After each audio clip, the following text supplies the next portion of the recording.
Semiconductors are the new oil. I wholeheartedly believe that with all the advances in technology out there and so many things needing chips. I've been saying this for the last couple of years, okay? And that's why instead of buying like an EV stock, right, it's better to buy a semiconductor stock because those chips that go in the EVs are used in many other right technologies today. So, but with semiconductors being the new oil, who's leading the charge there? Obviously, NVDA, right? That's why I don't think this stock is really going to slow down. Any dip, investors are going to come in and buy it as long as demand outweighs or outpaces supply, which should be like that probably for the next year.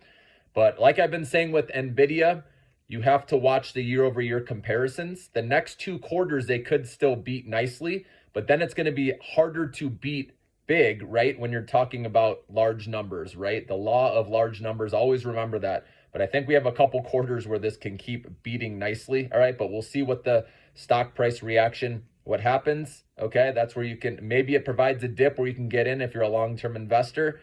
Anything in the 600s with NVIDIA, I'd recommend dollar cost averaging again. If you're super long, anything can happen with the stock price, right? If they don't beat that well or they miss on anything, right? The stock could even go back in the 500s. Okay.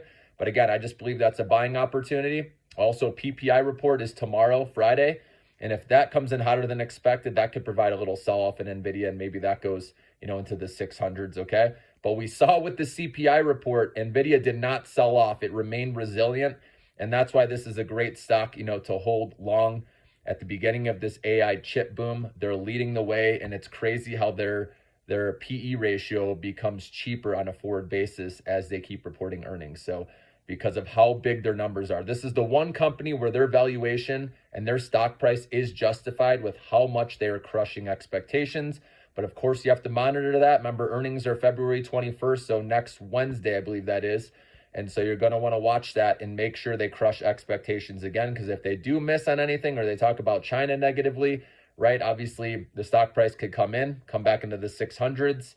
Who knows, maybe in the 500s, but those would be the times in the 600s to start dollar cost averaging. And if you do get lucky for it to go back in the 500s, you can add more then.